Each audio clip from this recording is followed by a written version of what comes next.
What's going on, y'all? Today, what I want to talk about is Moses's fear of public speaking and the two solutions that I see for him if he didn't have Aaron there to do his public speaking for him.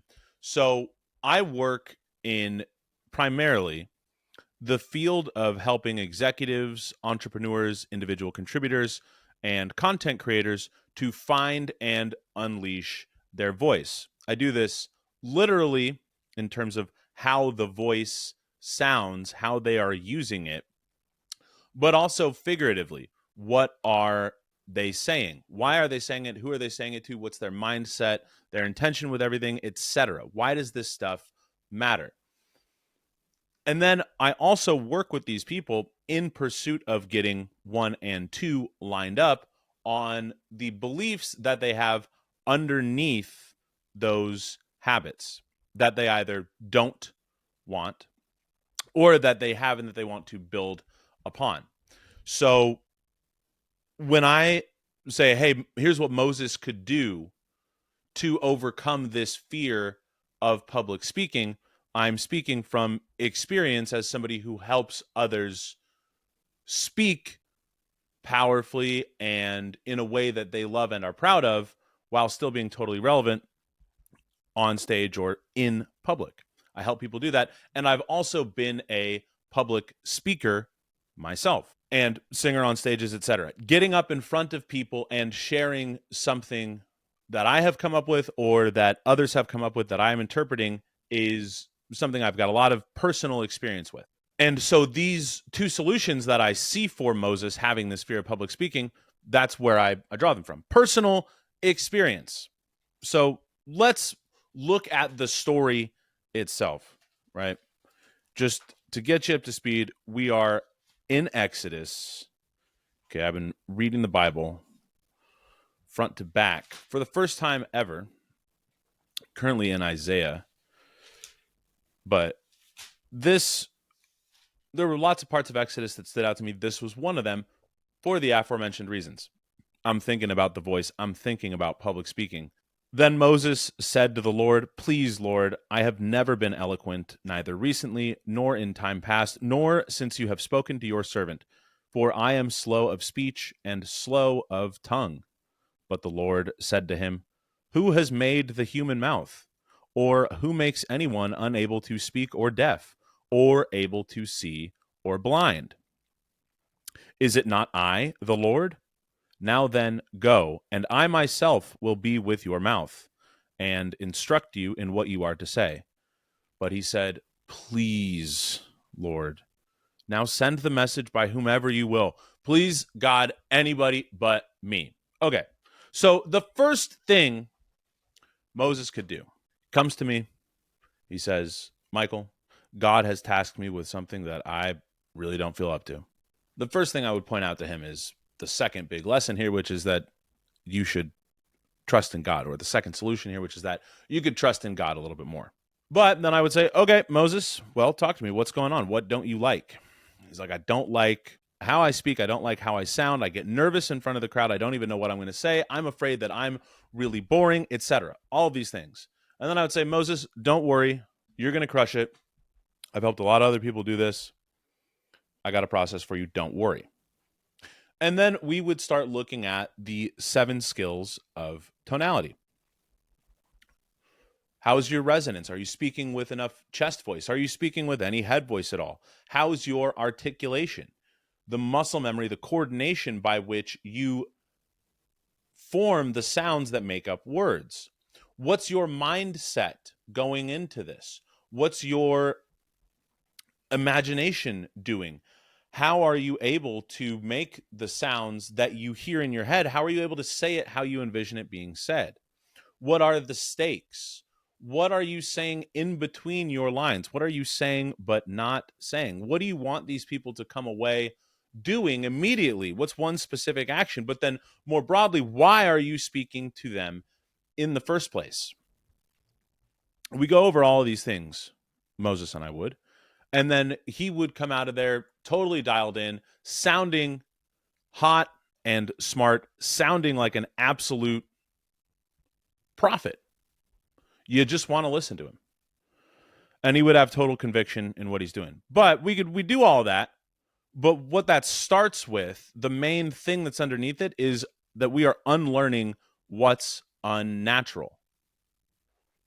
That's it. The reasons that Moses might not speak in the way that he loves, where his voice sounds awesome, the way that it wants, the way that represents him, that he wants it to sound. The reason why he might hesitate to take the stage in the first place, or believe that he is the one who is supposed to, qualified to do this thing that God is calling him to do.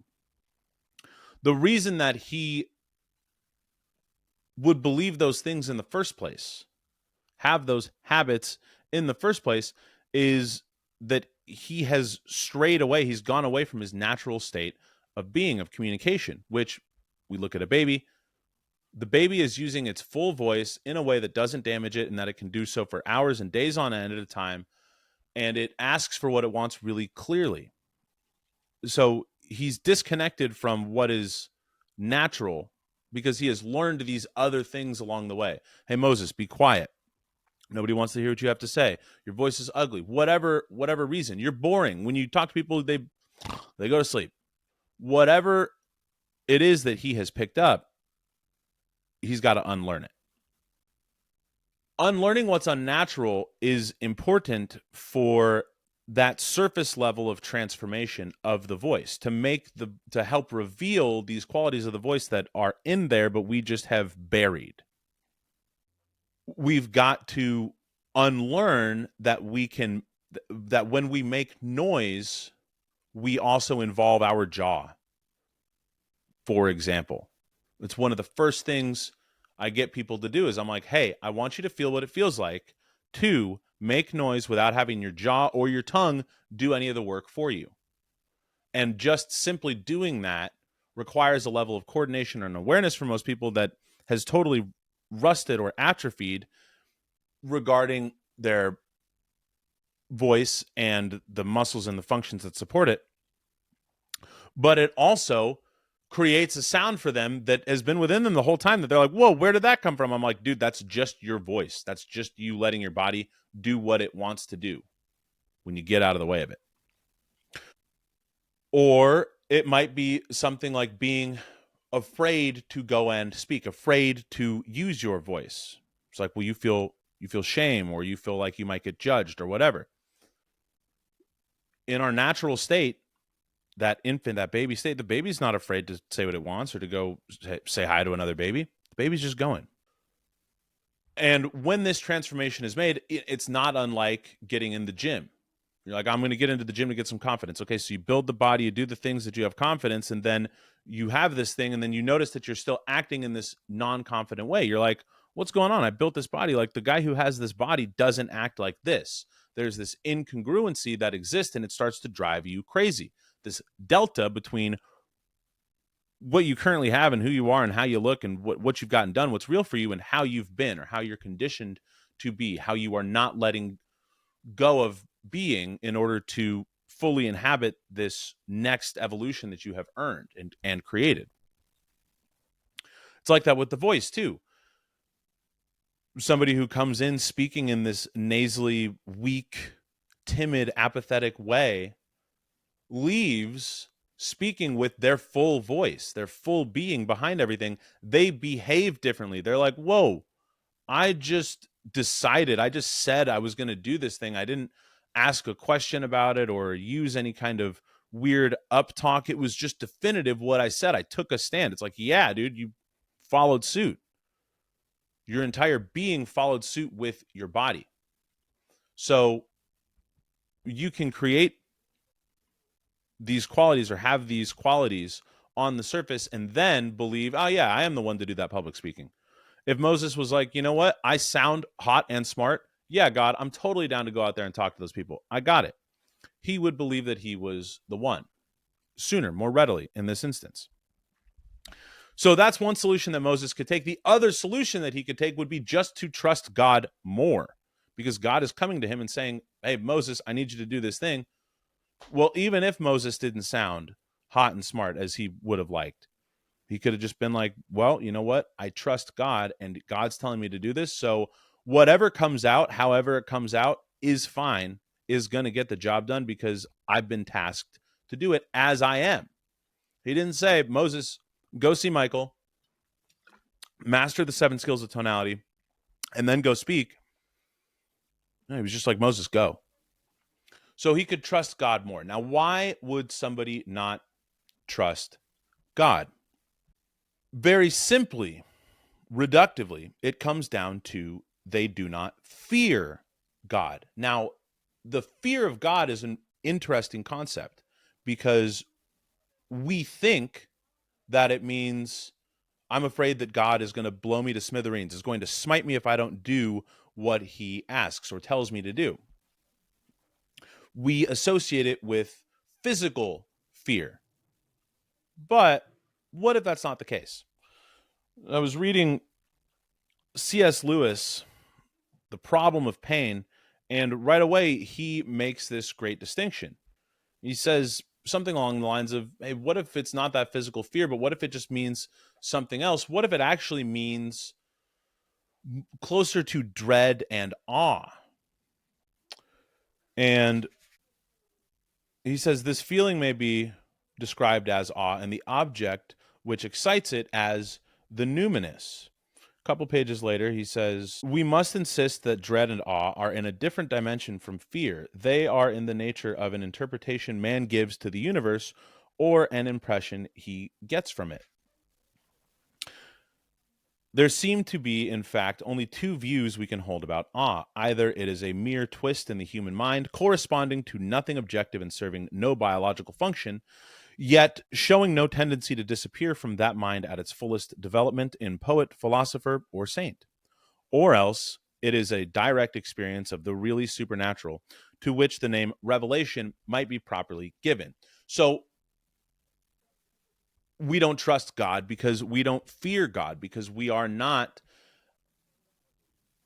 as awestruck or as filled with awe, which really means we are not as receptive to things that could fill us with awe as we could be.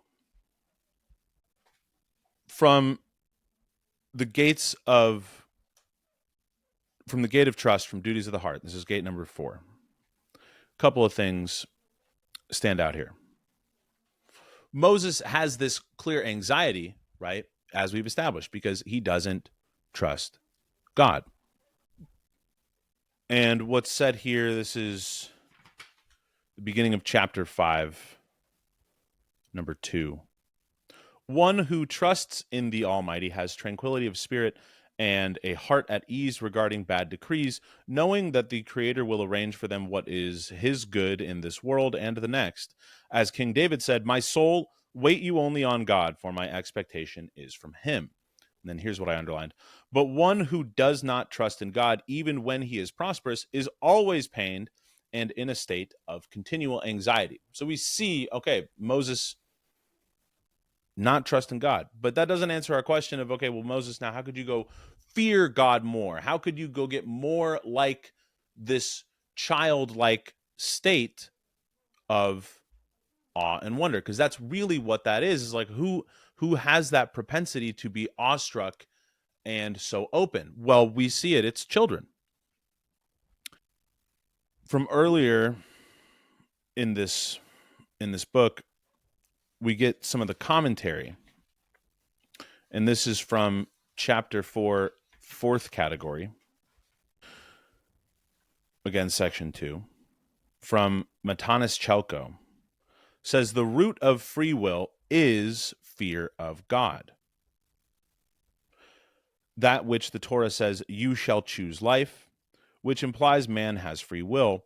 This refers to the free will to acquire fear of God, namely to form in his being the will to fulfill the will of God instead of pursuing the fulfillment of his natural will. This is free will. All the other things he does stem from the tendency of his nature, just like an animal. And here's what is underlined. Hence, it is possible for a man to spend his entire life without ever using his free will even once, because free will is that which a person creates and forms by himself through fear of God, a new will to stand up against his animalistic and natural will in order to fulfill the will of God. So, what then we have to do once we say, okay, well, this is what's got to be done. I've got to increase my trust in God, which means I have to increase my fear of God, my ability to be open and receptive, my ability to be a bit more childlike, to have wonder, joy, curiosity in everything that I do, even the serious, the boring, the monotonous. I've got to use my free will to do that. So you've got to use your free will to unlearn what's unnatural. That's the root of quote unquote personal development. A coach helps you to have more quality of life, to have a higher quality of life and enjoy it more consistently. You are in the pockets of most enjoyment most consistently for a long time, and how much of that enjoyment you're able to have is increased. And they help you with goal attainment, life satisfaction. What is the stuff that keeps us from doing that? Adoption of these stories about ourselves, of beliefs, of everything that tries to pull us away from being who we really are. Everything that inhibits our own expression. That's what unlearning what's unnatural is. And personal development, no matter how you come to it, is about identifying and stripping away those things. Seeking God allows to fill some gaps that are left by personal development. Namely, it helps to replace those things that have been removed with things that are more sustaining and more powerful, that get you much more bang for your buck in all future endeavors.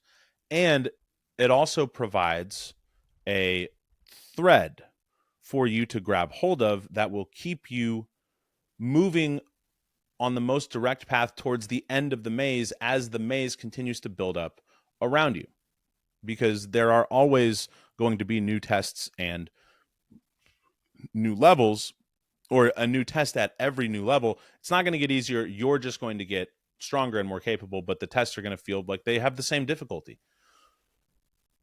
So when we match God with personal development, then we really become, that's how I like to think about it, unstoppable. Then we become unstoppable. And now the cool thing about getting to this point of trusting God from this new understanding of fear is that it's a self-replenishing, self-perpetuating trait. This is from chapter 7 of the fourth gate of duties of the heart. Again, from section 2. Not from a commentary. This is the straight juice. The general principle in the matter of trust is that the degree of trust among those who trust in God increases according to the amount of knowledge of God, faith in his protection of them, and in his abundant providence to promote what is for their good. So you trust once and you start to see fruit results. You trust again more and more and more. And the more of this childlike state that you can get to, the more open, the more everything, the more you will be able to see evidence of God's work around you. So then you get to this place of eventually 24/7 connection to God, or ability to connect with God, and ability to interact with the world in this joyful, curious, appreciative, inquisitive, non-reactive place. And then any of the new things that the world tries to get you to learn that are unnatural, they deflect off of you, or if they attach, you can identify them and get rid of them more quickly. So those would be the two things that I would encourage Moses to look at doing if he did not have Aaron there to be his mouthpiece and he wanted to get over his fear of public speaking. Would be, one, come and see me. Let's go through the 7 skills of tonality. Let's get you sounding hot and smart. And then while we're doing that, we're going to be working on the beliefs that you have underneath the way that you are using your voice, literally and figuratively. But then also, dude, let's just get you in a place where you have more complete trust in God.